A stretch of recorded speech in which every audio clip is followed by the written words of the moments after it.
Spies. Sam returned to her room and flopped onto her bed. "He nearly caught me," she exclaimed in a hushed tone. "Did you get it back in the hamper?" asked Luke. "Yes, but only just. As I was walking back, Dad came back out of his room. Another 30 seconds and he would have caught me." "What are we going to do?" Luke asked, unsure of the next step. "I have no idea. I just want to get my breath back." Luke and Sam sat in the room pondering their next step. Luke broke the silence. "What do we know? Mom and Adam are definitely fucking. We know that ... We just found Dad's comb, well, we hope it's Dad's, on a towel they took to athletics, so something is going on there." Luke paused, looking for acknowledgement from Sam. Sam stared vacantly. ... And we know that little Samantha is fucking her big brother," Luke added cheekily. "Luke. Good. At least you are listening." "I'm thinking." "Thinking what?" "I wonder if Adam and Lucy are up to anything?" she postulated. "That's a thought." "How would we find out?" Luke asked, then added, "And is Dad fucking Lucy?" "He would have to use a condom." "Well, that last part is easiest to answer. If they are using condoms, they would have to be in Lucy's bag." ... Or the car," Luke added to Sam's thoughts. "Lucy has been leaving her bag by the garage door on Friday nights for the last few weeks.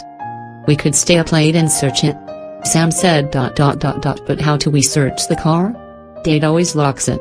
Luke thought for a while, then produced the answer. "Easy. On Friday evening I will tell Dad that I have lost a piece from one of my robots. I'll ask for the keys to search the car for it. You can even volunteer to help." Luke fell silent for a time, mulling over the plan. After a while Sam could see that he had a eureka moment. "I'm going to buy a camera," he announced. "Actually, Dad is going to buy a camera so we can spy on Lucy and Adam." "What?" Sam thought Luke was off with the fairies. "No. I'm serious. ... You know how Dad has said he will buy me bits for my robots?" Luke asked, not really expecting Sam to answer. "Well, I think I need to buy some more bits, and one of those bits is going to be a Wi-Fi camera." "You could do that?" "Sure. I'd have to buy some other bits from the same store, some cables and stuff, but I should be able to hide a camera in there." "How would it work?" Sam quizzed. "Well, if we hid it in Lucy's room, we would be able to sit at my PC and see what she was doing. If I left my laptop running, we could even record it and watch it later. If she was up to something, we would see it. ... And when she gets changed, you could see her naked. There's that ... And then we could hide it in Adam's room, and when he gets changed, you..." Luke did not have to finish his sentence. Sam immediately piped up. "Do it." He had her. Then in a much more somber tone he added, ... And we could hide it in Mom and Dad's room. "Oh," is all that Sam could say. ... On Monday afternoon, Luke found a camera that suited his needs and managed to convince Martin to let him put his new robot parts on his credit card. The package arrived on Wednesday, and by the time they went to bed that night, Luke had shown Sam a movie of herself flashing her pussy at him. That movie got deleted 2 minutes later, but she was convinced. Friday rolled around and they searched Lucy's bag in the car. No condoms anywhere. And as Luke finally worked out, if Dad was wearing a condom, he would not have squirted cum on the towel. Friday night was also fuck night for Sam and Luke. The others all went to bed fairly early, to be ready for the early morning on Saturday, so the two of them got naked and snuggled into Luke's bed and kissed and fucked some more. The next morning they waited until Lucy and their father left. Then they watched for Adam. At exactly 10 minutes and 42 seconds after the garage door closed, Adam slipped across the hallway for his morning fuck with Mommy. Luke readied the camera and they both tiptoed down the hall and into Lucy's room. Once inside, they looked around for a suitable hiding place. Luke saw a pile of junk he had helped carry when Lucy and he swapped rooms. It lay there exactly as he had thrown it 4 weeks earlier. He positioned the camera and left Sam there to be Lucy's stand-in while he did his camera check. A few nervous minutes later, Luke returned. He turned the camera a little to the left and disappeared again. He was back much quicker this time. Sam was very nervous. He gave her the thumbs up and she slipped out of her sister's room. They paused for a moment at their mother's bedroom door. Adam had been in there more than 10 minutes, and by that time last week there were already obvious fuck noises. Today it was dead quiet. They tiptoed away. Sam looked at Luke's PC when they both got back to their room. The camera position was perfect. They could see most of Lucy's room. They could even see a ways into the bathroom. Excellent. Lucy and Martin arrived at athletics a little early as usual. Martin could see that his girl was back to her happy, bouncing self. She insisted on being dressed by her father again. He didn't have to worry about removing her panties today, she wasn't wearing any. Nor bra. Lucy had come wearing a pair of short lycra tights and a floppy t-shirt. She was already horny before he started to undress her, and he could see her nipples protruding through the shirt. Once the shirt came off, Martin was greeted by a very obvious cameo toe. He guessed the tights were last year's clothes. He dressed his girl, going through all the ritual adjusting of pussy and nipples, before sending her on her way. He followed her out and took up a position in the front row of the stand. He watched her run and jump and throw. She was back to her best. Grace personified. Once all the squads were off and running, Sorensen came and plonked himself next to Martin. "Sorry about my girl last week," Martin offered. "It was that time." "I understand, really I do. All the senior girls go off the boil 1 week in 4. They sat there for a few minutes, Sorensen glad to have a little quiet time, until he added, "There's a way to fix it, you know." Martin understood what he was saying could be fixed, but had no idea of what the coach was suggesting was the solution. How? The pill. What? Martin was more perplexed than before, so Sorensen continued. "Some of the older girls are on the pill, and if they work out that a period is going to happen on a comp day, they just double down." Double down? They don't take the sugar pills. They start the next lot of active pills the next day and it suppresses their period. Then after a break. I'm not recommending it, I'm not even saying I agree. I'm just saying that I know that it goes on. But Lucy is just 14. How would we get the pill for her at that age? Sorensen fiddled with his cell phone for a while and held it out for Martin to read. "Here's the name and number. I've worked with Helen a few times. She's great." Martin copied the details into his own cell and put it away. "Duty calls," said the coach as he raced onto the field to sort out a new catastrophe. Sitting there, he thought about the coach's suggested solution and all its implications. The pill. It would sort out last week's problem without a doubt. Zena had done it once or twice to solve the same issue on important days. It is a wonder he had not thought of it himself. But Lucy was just 14. What about the health implications? And what about Zena? He could not even suggest this to Lucy without bringing Zena in on it first. And what about his horny daughter? The moment she thought she could fuck without getting pregnant. God only knows. Martin was waiting for his girl in their room. Lucy burst through the door, gleaming with sweat from the last round of exercise. 10 laps of the track to cool down. "I'm a mess. Do you want me to shower?" "No way. I love you just the way you are. You don't smell bad when you sweat." Lucy presented herself to her father, who was seated, waiting for her. She kicked her shoes off and he did the rest, stripping her naked as she stood before him. Lucy ran off to pee as he rose and removed his own clothes. She was still sitting, waiting to empty her bowels when he came into the cubicle. He offered his cock, and she took it immediately. He stood there as his daughter sucked his cock, listening to her shit drop into the bowl. "I'm done. I need to wipe my ass and get up now." "I wipe it?" he offered. Backing away, Lucy rose from the seat and turned. She bent over and put both hands on the cistern. Martin took an ass cheek in each hand to split her crack. She didn't need wiping. There was a small brown stain on the pink skin inside her anus, and nothing more. He leant forward, stuck his tongue in her ass and licked it away. "Now you are clean," he announced. Before they left, Martin had a quick look at the lumps of shit in the toilet. Some were as large as his cock. He would have fun fucking her up the ass one day. Maybe soon. He flushed and they were gone. She climbed onto the table and looked back at her father. "Tits first?" he suggested. Lucy immediately moved to lay on her back. She lay there, legs apart a little, arms up over her head, breasts exposed. Marin moved to stand at the head of the table, oiling up his hands as he walked. He stood there, thighs pressed against the table, his balls resting on the towel a few inches away from his daughter's head. He bent forward, took a tit in each hand, and went for it. As he massaged her breasts, he felt her hands exploring, looking for his cock. It didn't take long, soon she had both hands wrapped around his shaft. He heard her climax from the tit rub. He was amazed she could do that. She quickly flipped herself over, laying on her belly, closer to him now. The head of his cock disappeared into her mouth, both hands wrapped around his shaft again. She couldn't move. She was flat on her stomach, but he could. Her hands and mouth formed a rough tube, a half-made cunt, and he fucked it. He bent over, put both hands on her shoulder blades and fucked her face. He gave her enough warning to let her get her tongue in the correct position. She had learned that lesson, and he let go. She held his load in her mouth until the flow had ceased, hoisted herself up on her knees, then opened her mouth to proudly show her father his good work. He watched her throat move as she gulped it down. "Good girl," he whispered. Martin wanted to taste his little girl's cunt. He motioned her out of the way and climbed onto the table in her place. He beckoned her and she climbed up on top of his body. He pushed and pulled her until she was just where he wanted her. Face down on his chest, her sweaty, juicy little cunt hovering just above his mouth. He grabbed her ass with both arms and pulled her down, his tongue sliding between her flaps. She had not showered since early the previous night. He tasted every minute of her sleep, he tasted every minute of her exercise that morning, he tasted the orgasm she just had as he rubbed her tits. He even tasted the pee she had not wiped away earlier. And it made him hard and very horny. In this position Lucy could not reach her father's cock with her mouth, he was still pulling her cunt down hard on his face. But she could see it and reach him easily with both hands. She played with her father's hard penis, and his scrotum in the balls inside while she felt his tongue still probing her crack.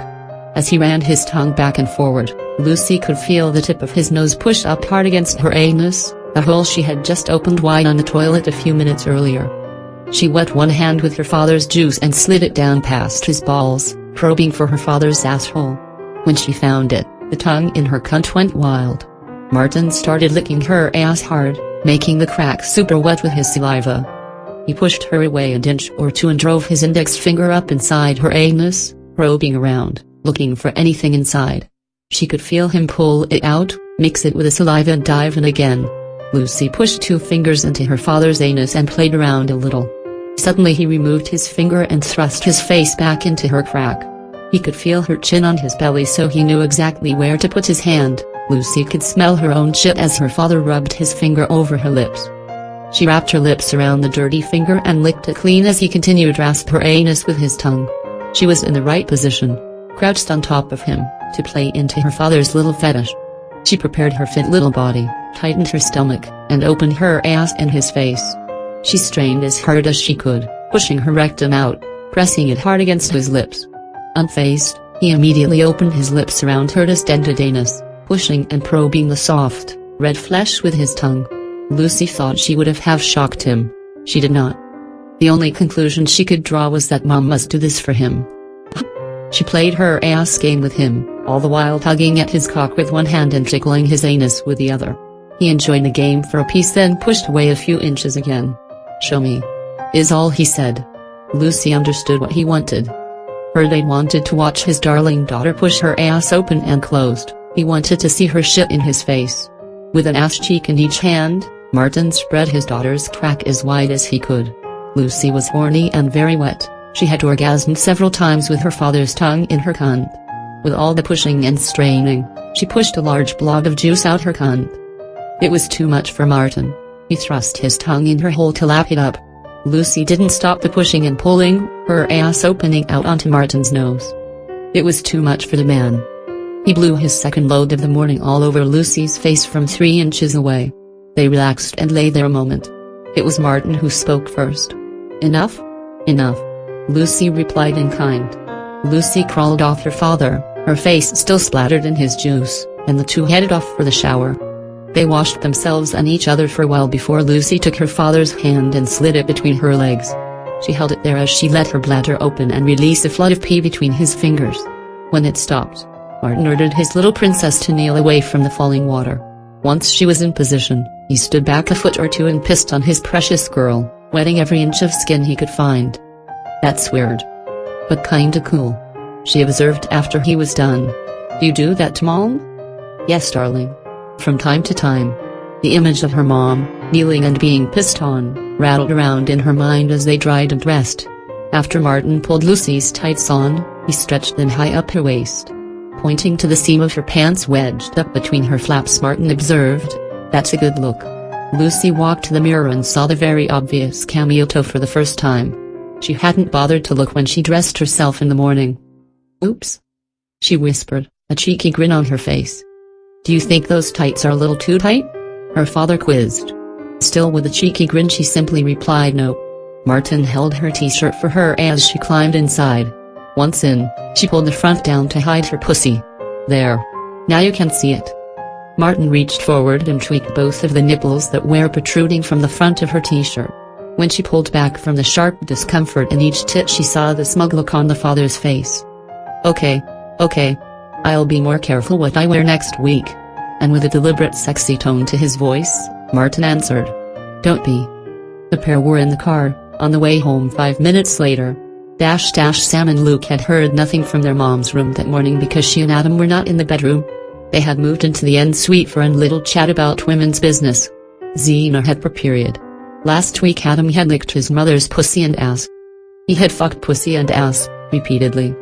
This week she has a little string hanging out of her pussy and the poor boy is all squeamish. For fuck's sake, was Xena's only comment when the boy recoiled at the sight of the tampon string. She took him into her bathroom, sat on the toilet, legs spread wide, and made him squat in front of her as they had to talk about menstruation. Adam knew the basics, but Xena proceeded to give her son all the gory details, all the while making him watch her sit there with the evil string dangling from her cunt. She finally got around to explaining that the current tampon had been inside her since just before she went to sleep the previous night. She explained that it would be a bloody mess, literally, and then she informed him that he had the job to remove it. The boy almost fainted. 16 years old, strong as a horse, and he had to steady himself by grabbing his mother's knee. Pussy, she thought. Egged on by his mother, Adam finally plucked up the courage to take the string and pull the blood-soaked tampon from his mother's vagina. She explained that normally she would dispose of it in the trash, wrapped up securely in toilet paper. Today she was going to let him just drop it in the toilet, preferably before he fainted on the floor. When Adam eventually had the object out of his mother, he took his time and had a little look, before he cast it away. Disgusting really, but in the end, yes, it was just blood. Xena's float was fairly heavy. She was in the first day of her cycle and she knew that if she waited just a minute or two blood would start to drip from her. She engaged her boy in a bit more conversation, then sent him to the drawer on her side of the bed for the box of tampons. She made him bring the whole box so she could show the brand, and the fact they're different sizes. She also pulled out the instruction sheet and showed him the diagram of her vagina and cervix and uterus. Adam saw where the tampon was meant to be installed, as he put it. Xena felt the blood dripping from her labia. She spread her legs again, held her vulva apart with her fingers and showed her boy the blood slowly trickling from her vagina. He watched in curious awe as she spoke. See what us girls have to put up with, just so we can have adorable babies like you. Adam realized again that he, Lucy and Luke, and then Sam had all emerged from that hole. I love you, Mom. He simply said. Good. Now get some toilet paper and wipe me. She commanded. Cause guess what you are going to do next? Adam put 2 and 2 together. He had the job of inserting a fresh tampon into his mother's vagina. That is why she had shown him the instructions. Shit, he thought, trying not to let the fear show on his face. As it happens, the boy performed admirably. He fumbled with holding the tampon as first, but once he got the motion correct it slid up inside his mother fairly easily. He was rightly proud of himself when he gazed between his mom's spread legs, at the cleaning fresh pussy and the cute little string dangling in between. Rinsing their hands, they moved back to the bed. Xena allowed her son along, very long actually, suck of her tits. He lay there in his mother's arms, one tit in his mouth, the other in his free hand. He rolled her nipple around in his mouth and when he sucked, he wished she could produce some milk for him. He just loved the idea of feeding off her. Xena knew her boy needed to drain his balls, and she was keen to help him. She made him lay face up in the middle of the bed then mounted him in a 69er. She gave him strict instructions. He could touch her ass cheeks, he could even touch the dry outer sides of her vulva. But he was forbidden from touching her anus or labia or vagina. So from less than 6 inches away he got to look at his mother's cunt with the string dangling out. He could stretch her crack open and see the string as it disappeared up into her hole. He recalled the emotions from just an hour earlier and realized he was no longer revolted by that cute little string. A few moments later Xena got to feed off her boy again.